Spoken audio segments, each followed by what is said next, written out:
And, this is another talk, 40 minutes, 5 minutes of questions, and it's Tal Alexander speaking on star, massive black hole interactions, and lost cone refilling dynamics.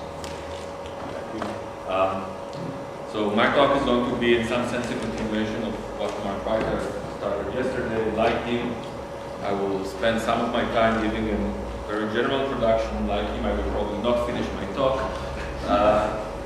But the bottom line I would like you to take from this is that the problem of the rates and nature of gravitational wave sources is really a challenging one from the standpoint of pure stellar dynamics, even before we introduce complication having to do with gas and stellar behavior and so on.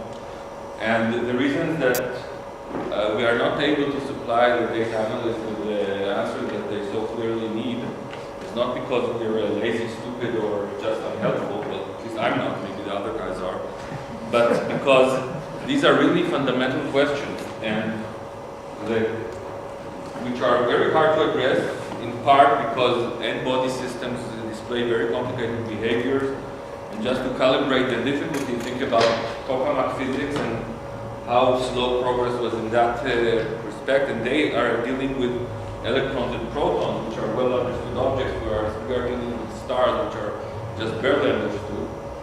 And in fact, the way I see it, and I think also Matt expressed it very clearly yesterday, is that the challenges of finding, detecting, understanding rotation waves go hand in hand with that these challenges offer great potential for discoveries, and there's also great potential for discoveries in terms of fundamental dynamical questions, which basically are raising again questions that we thought were already closed, having to do with the statistical mechanics of self-gravitating systems and other issues which I'll try to very briefly cover.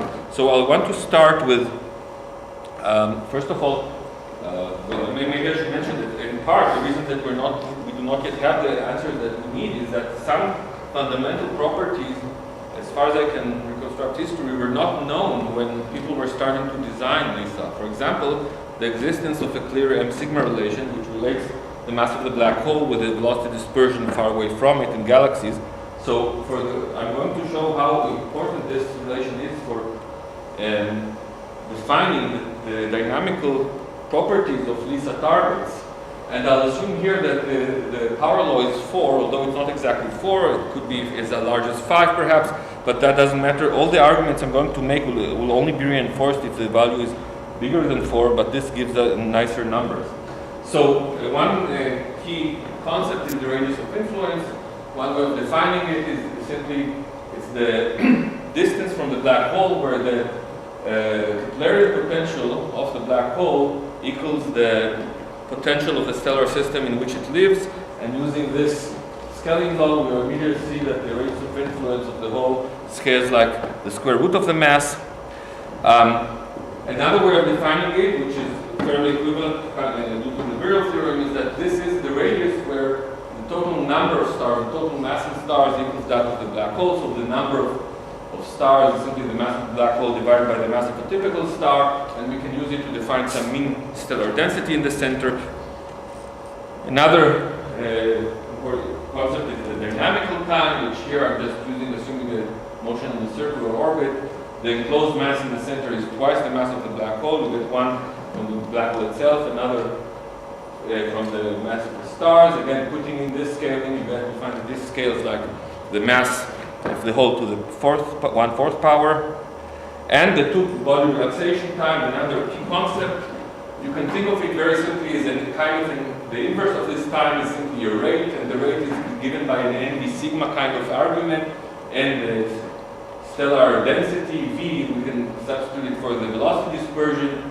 The sigma, the cross-section, is simply an area whose typical size is the size it takes for two stars to undergo a significant scattering one on each other, which is simply proportional to the mass gm, the mass of the star, over the typical velocity square. We take the square to get an area, and you find that this scales like this. And I've highlighted here the dependence of this rate, this relaxation rate, on the product of the density of the stars and the mass squared. And keep this in mind. This will be a key factor in what follows.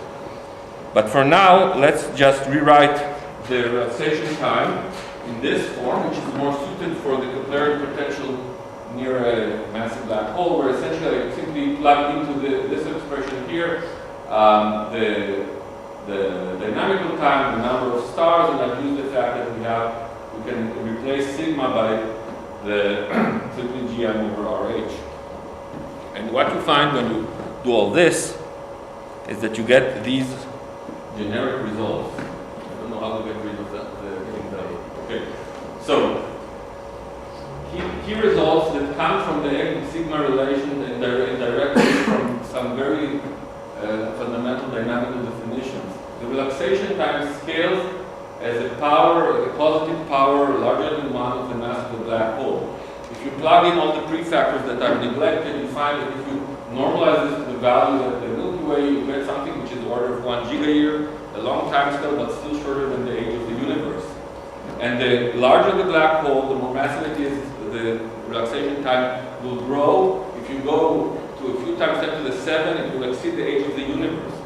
So, by pure chance, it turns out that LISA sensitivity, which as far as I know, was designed, was constrained by technological considerations, not by this kind of astrophysical consideration, is actually going to look at relaxed systems, at the lower mass range of all galactic black holes, which will lie in relaxed systems, meaning that these are relatively simple systems to analyze. We do not care about the initial conditions because they are relaxed. And it so also happens that our own galactic black hole is one of these systems. The other thing is that the density then scales as n to the minus half power. Again, scaling to the galactic center is already, it tells us that the stellar density is very high at our age, which is roughly 1 or 2 parsecs in our galaxy. And which means that if you go in and as I'll show in a second, the stellar density is peaked towards the center and the power will pass, density becomes higher and higher still, reaching densities which have no analogs in any other environment that we know of, which means new physics having to do with strongly collisional physics, but it also means that we are potentially have many M resources staying right near the black hole. Again, a feature which is unique to lower mass black holes and was not intentionally, I think, factored into the considerations of building LISA.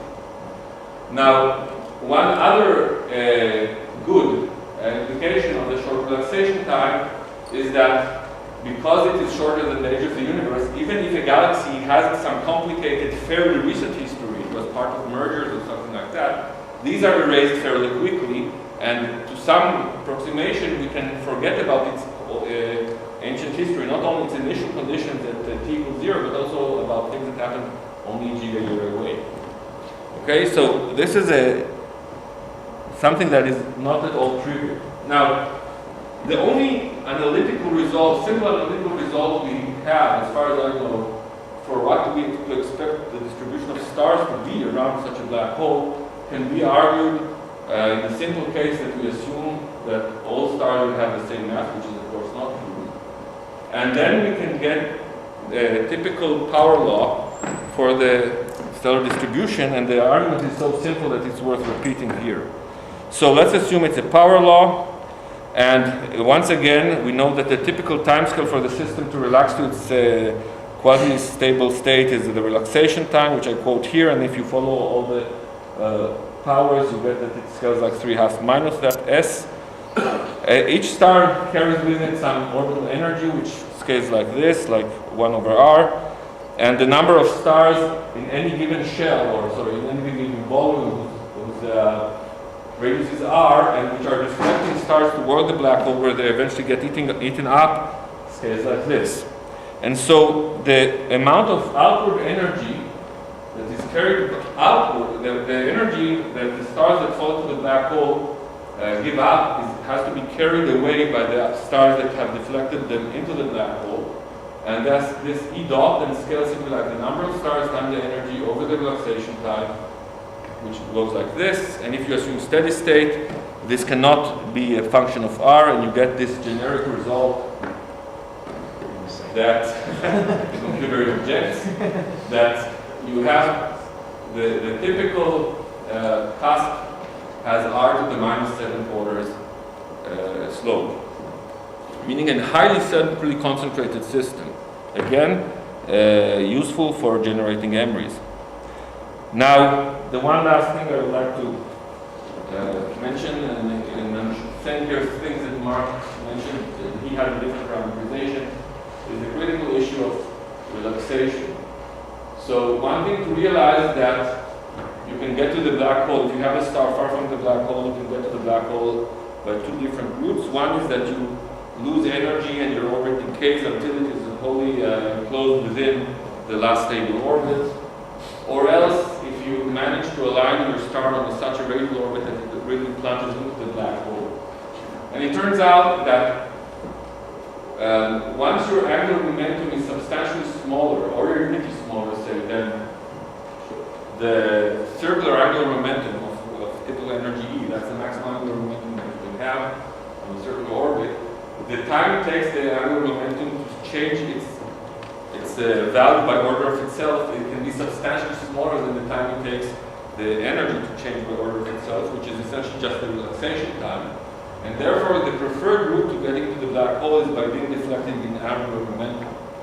And if, just conceptually, we forget about the possibility of loss, dissipational loss of energy by gravitational wave emission, what we have is that initially, so this is phase-space, and the red describes places where orbits, stable orbits are impossible and you essentially fall into the black hole. So this can happen either if your energy is high enough. I'm using here the stellar dynamical convention where energy is positive, the deeper you are in the potential well. Right? It's just a convention.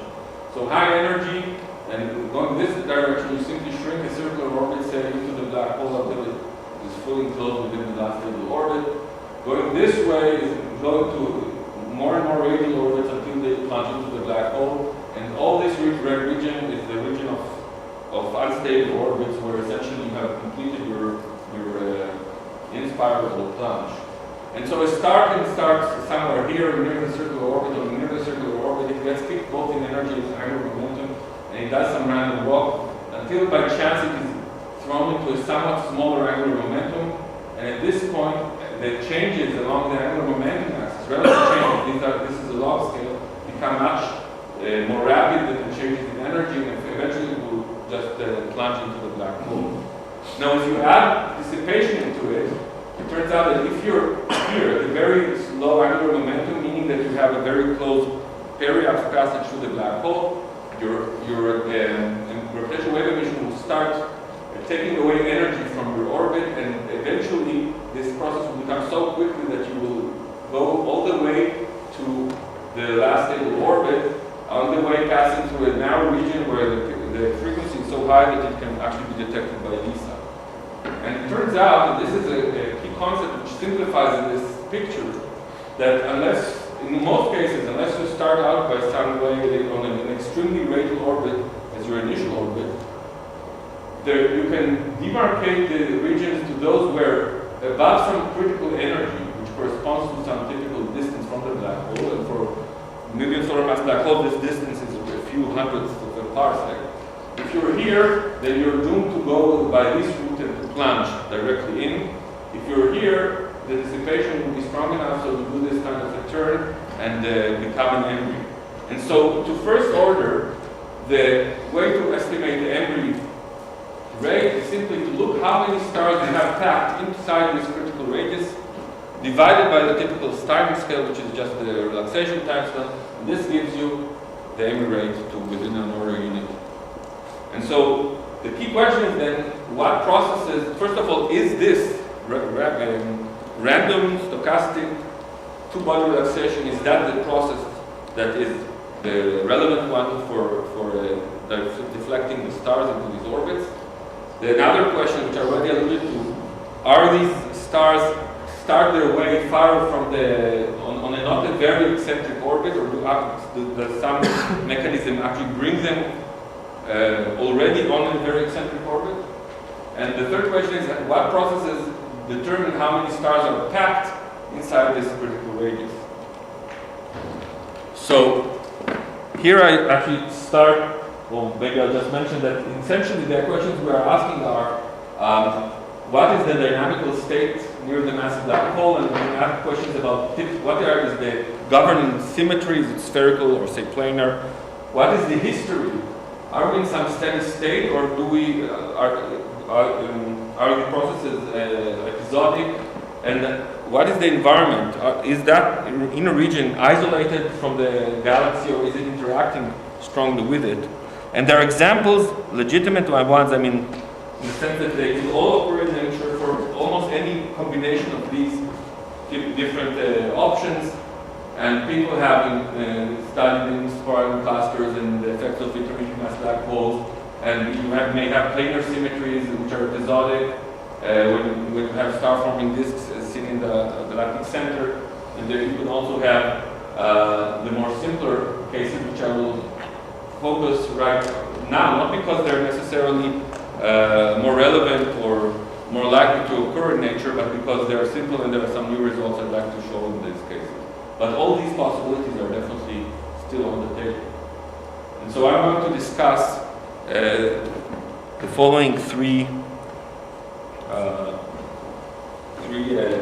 permutations of those cases. And one of them will be non-coherent two-body relaxation, and I'll discuss something, a new result that can be called strong mass segregation or mass segregation instability, which has to do with how many stars are packed very close to the massive black hole.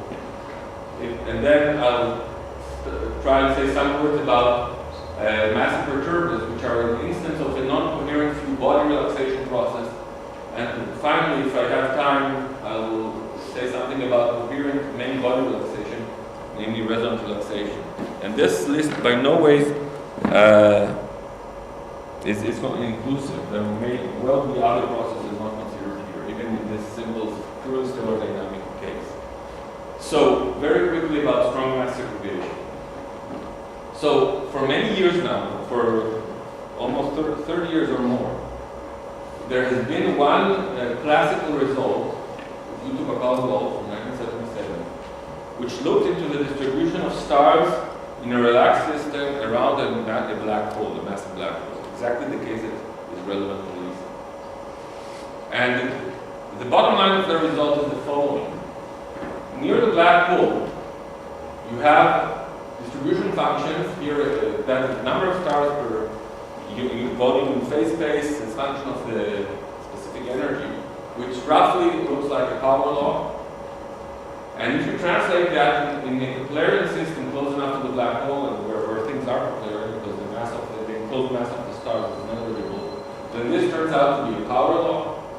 And the power law index depends on the mass, which lies in some range between the lightest mass, and the most heavy mass.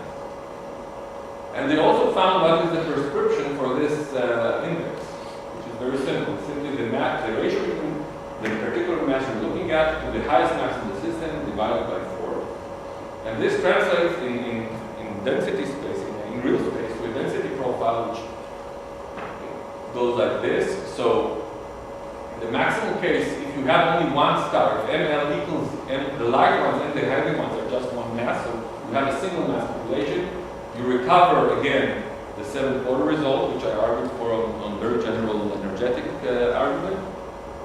And this is also would be the solution you would have for if you have for the heavy mass in your distribution. For example, with the most heavy, longest mass which can participate, which in relaxation, since it's longer lived than the relaxation time, would be a stellar mass black hole, which we don't know, but assume are something like 10 solar masses. But if you look at the spread of values possible, you find that it can only be between 0, say, or almost 0 and a quarter. So I would now call this moderate segregation, and the Bacalov solution can be computed numerically. I'll give you see an example for certain choice of parameters. So this is the most steeper distribution in energy here. So this is G of the stellar black hole, the 10 solar mass black holes. Here we have a much flatter distribution of the light stars, the 1 solar mass, and here is the logarithmic slope, and you see it's almost but not quite pure power law. So this is as things stood until very recently. Now, this is not a very satisfying solution when you start thinking about it a little bit. One thing is that it contains a certain apparent paradox. If you decrease the relative number of the massive objects in the simulation to 1, you would expect them simply to sink straight to the center like, due to dynamical friction. So maybe one object is not enough to define a distribution at all. But then think that the number is so low that you can make them fall one after the other. You have a train of massive objects flowing in a steady state to the center. They're so rare that they never interact with each other, so you can treat each as if it's feeling just dynamical friction. And you would get you expect to get a much higher concentration than predicted by the Bacalov solution. So there is a conceptual problem here. The Bacalov solution does not in any way include any statement or a way to adjust, or the solution does not depend on the number density of the objects, just on their mass ratio. The other clue comes from simulational and numerical estimates of mass segregation. So for example, this is a simulation from Max Freitag, using some best guess for the mass function in the galactic center, and you can see that although the light white dwarfs indeed follow very closely a 1.5 power law, the massive stellar black holes can have much steeper power laws. And I'm going to concentrate, just for reason of convenience, on the distance of 0.1 parsec, since at that distance in the galactic center the potential is Keplerian on one hand, but there are enough stars to talk about statistics on the other hand. And so here Mark got 2.2 for the logarithmic slope.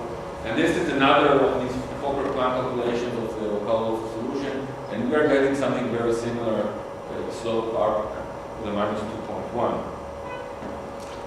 Another hint, which I don't have time to go into too much detail, has to do with the fact that it is possible today to actually isolate a family of light mass stars in the galactic center, although it's not at all easy to identify the masses of individual stars.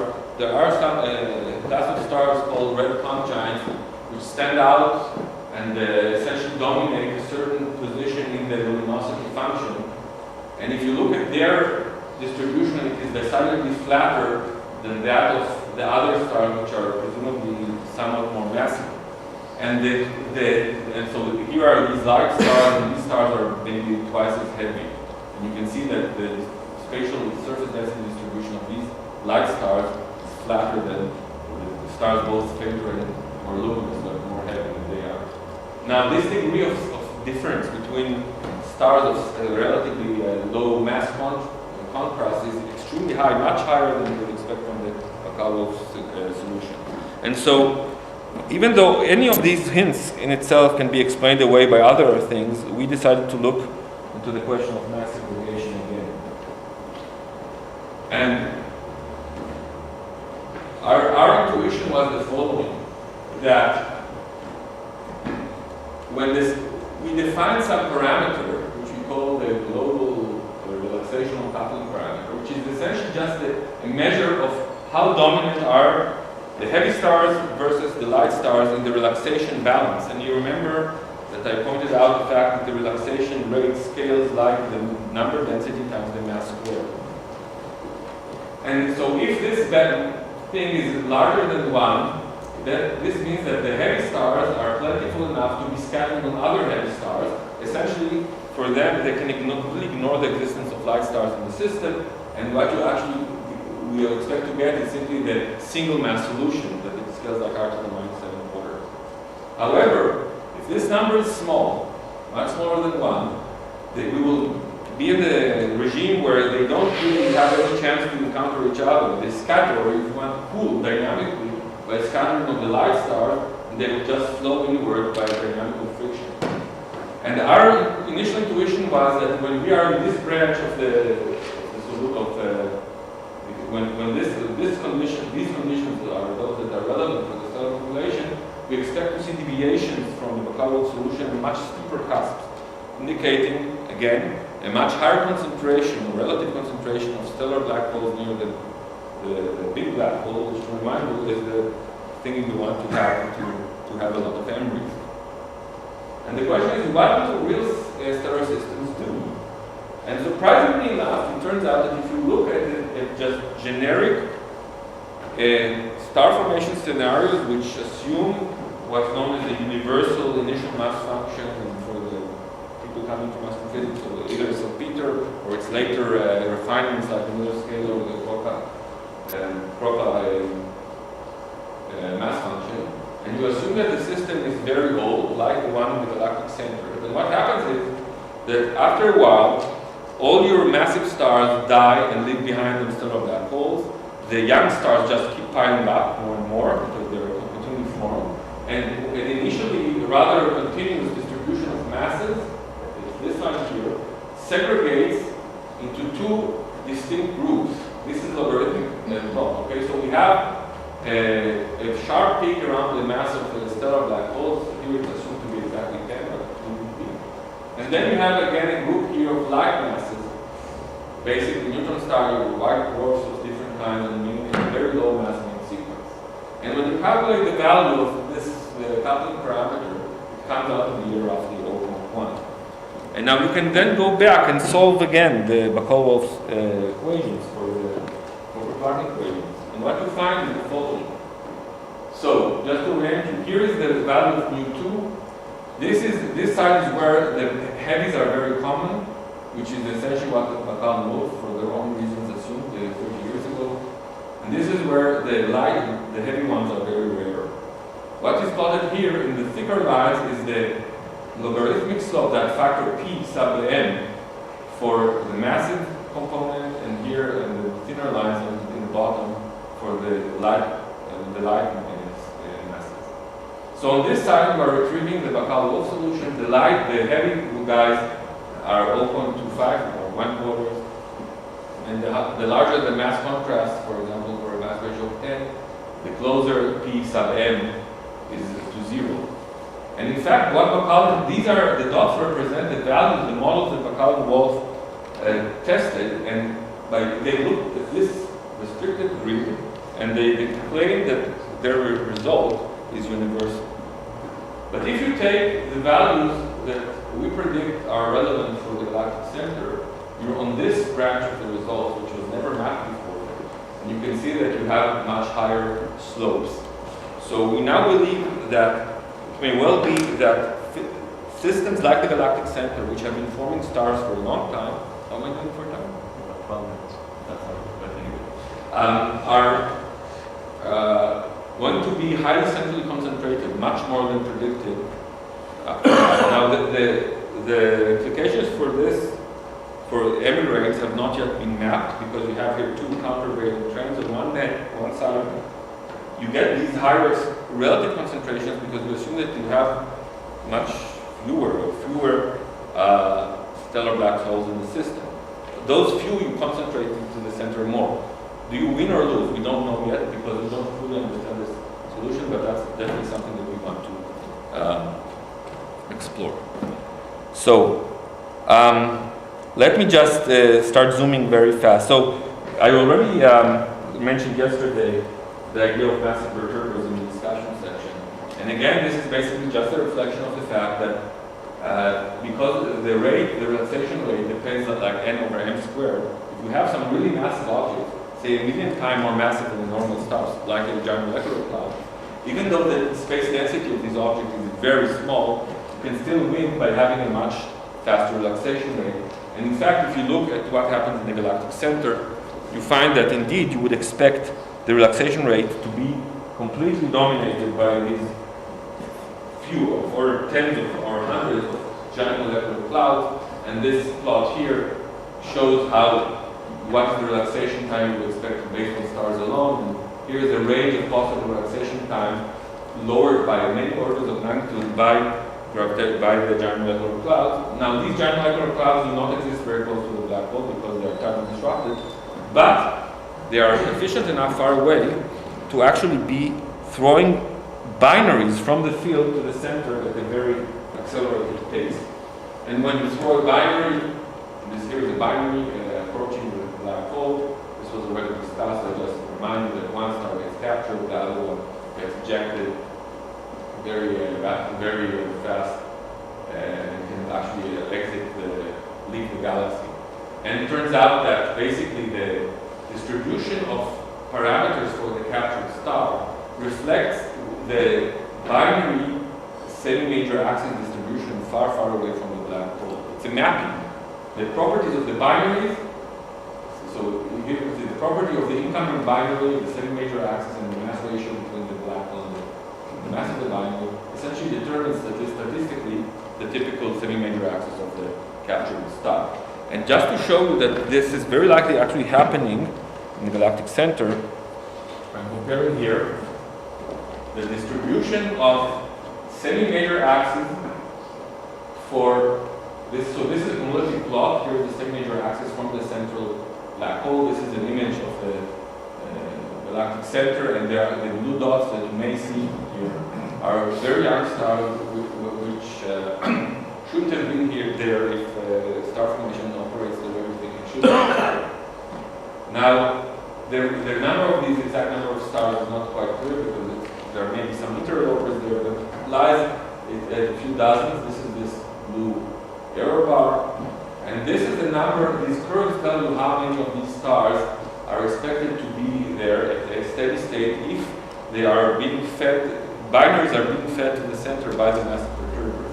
And the observed value lies very comfortably between the upper and lower limit on the population of giant molecular clouds. And in fact, this process also predicts the number of observed hypervelocity stars, and also predicts the reason that there is a sort of rather abrupt outer cutoff to the distribution of these captured stars, which is just a reflection of the same major axis distribution of the captured binaries. So I would say that this is a very, for me at least, and I'm probably not completely objective, this is a very encouraging result, which tells us that we may be on the right track. And going back to Emrys, this would then mean that many of these captured binaries could well become Emrys, and they may also have much lower eccentricities than you would get by just throwing individual Emrys. By scattering, this is something we're still working on. It seems that at the end of the day, the high eccentricity Emrys do dominate the total balance, although there is some contribution here, but this is a preliminary result. I'm not going to go too much. This also helps. This same mechanism also throws single stars into the orbit of a binary massive black hole, if such exists in the center of the galaxy. And this is yet another way to really accelerate the coalescence and the gravitational and the ultimate gravitational wave signal from binary massive black holes. This is without this extra help from massive perturbers, the binary could linger for many decades beyond the age of the universe. But once you add, and here we made several toy models of different types of mergers, assuming different populations of giant molecular clouds. In almost all cases, you decrease the time for coalescence well below the age of the universe. So, lastly, resonant relaxation. So, very briefly, resonant relaxation is something that happens when your attention has a high degree of symmetry that does not allow the orbits of stars to evolve in a completely random way. A key example is if in a Keplerian potential your orbits are fixed to lie in a plane on an ellipse that closes on itself and maintains its alignment. And so a star, a test star, orbiting also around the central mass, will not feel random kicks along its orbit, but rather coherent kicks as these stars keep moving on the very same ellipses. And as a result, its angular momentum evolves very quickly. And for example, in this case, you can actually take a nearly circular orbit with a with a high angular momentum and we make it into a very elongated orbit with low angular momentum that can interact closely with a black hole. Something similar happens if the potential is just spherical, not necessarily that of the quantum mass. In that case, your orbits basically can be approximated as the perturbing orbits as a set of concentric, sorry, not concentric, but a set of annuli which have the same center, but not necessarily concentric, they're not necessarily aligned one within each other. In this case, you can torque your orbit without actually changing the magnitude. So this orbit, this type of torquing cannot make a circular orbit into an elongated one, but you can destroy the coherence of initial, say, disk orbits.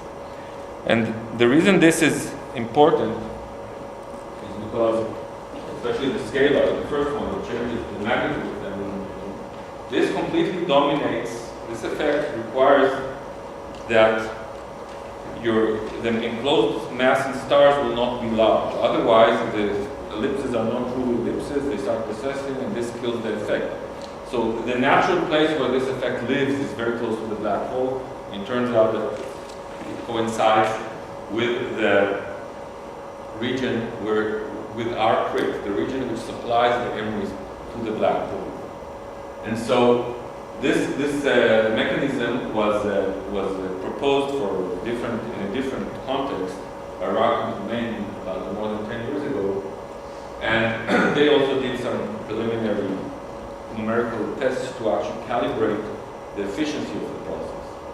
And that efficiency is still not well understood. So what you see here is the effect the annual efficiency of resonant relaxation on the ratio between Emery inspirals and plunges. So in this side, it goes to zero. So basically, no resonant relaxation, and the relative rates of inspiral plunges are whatever they were calculated before resonant relaxation was brought into the game. Now, as you start increasing the resonant relaxation, what happens is initially you're pushing stars faster toward the black hole to more and more eccentric orbits, and the inspiral rate grows. But at a certain point, you're doing too good a job of that, and you're actually pushing them all the way into the black hole. And at that point, the rate of Emery's plunges very steeply. This is a logarithmic scale, and what you get is many more plunges. Now, this value here of 1 is calibrated to the numerical values that were suggested by Rock from 1996, and by chance, it's very close to the maximum. If they were wrong by a factor of 10, we may lose most Emeries, or at least have only 10% of the Emeries. So that's something that is very important to figure out. And there are two ways to go about it. One, simulation. This is an ongoing project we're doing in Weizmann. These are results from a student of mine. And what you see here is basically, very briefly, is just the evolution of the change in the angular momentum and energy in the function of time, elapsed time. So, as you wait longer and you look at the mean change in energy or in angular momentum, you see that the change grows, as you would expect from relaxation. And for the energy, the change grows to just like the square root, which is what you would expect from a stochastic process. But for the angular momenta, whether you look at the vector or scalar version of them, the change grows after initial phase, which I will not have time to discuss, grows linearly as one expected from resonant relaxation. And the relative height on this log plot of these, the way that these lines pass, is the efficiency of resonant relaxation. The higher they are, the more efficient it is. And our calibration is that the chi value is not 1, is not relative to rocket remain is 4.4 times higher, which means that we are just a little bit past the peak somewhere here. So we are we're paying a decrease of half in the rates. The other way of doing it is to compare the data in the Galactic center. And here again, these are fairly rough results at this point, which show that systematic differences in the dynamics of stars, this is the last one,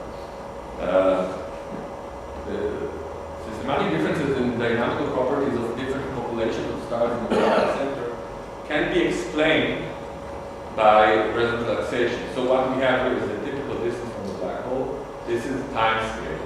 And here we have the ranges of age that we think we associate with the different stellar populations. Gravitational sources are all within 100th of a parsec of the black hole, and they're probably very old, so they had to migrate inward by dynamic friction for a long time. We have these stellar disks that are very, very young, so hence the very thin strip here, and they have a sharp inner cutoff, which coincides with the point that this is not a fit, but a calculation based on some assumptions, some approximations and assumptions, which tells us that this is the natural place where we would expect our cutoff to be, because this is the point where resonant vector or resonant relaxation will start making the orbits lose coherence and change their orientation.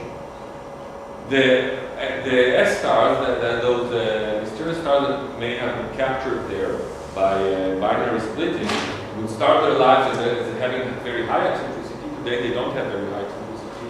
This could well be explained by vector resonant relaxation, which also explains why the relaxed giants further out, which are old in terms of their own stellar lifetimes, but kinematically they're not so light mass stars. They may be only as old as 10 gigayears or so. So they shouldn't have been relaxed, but they are observed to be relaxed, and that's perfectly consistent with the fact that the vector resonant relaxation time is actually much shorter. And so, while you would want to refine these calculations and include mass segregation, there are new results from mass segregation, and we are going to plan to do it. That's quite a new application. This shows that initially that there is a great prospect of actually using data from the Galactic Center to calibrate resonant relaxation. If you're very audacious and are willing to accept all the assumptions and simplification that went into making this plot, you find that chi is indeed of order 1, meaning that we do not expect huge changes in the picture due to resonant relaxation destroying all memories. And I'll just flash my summary slide for you to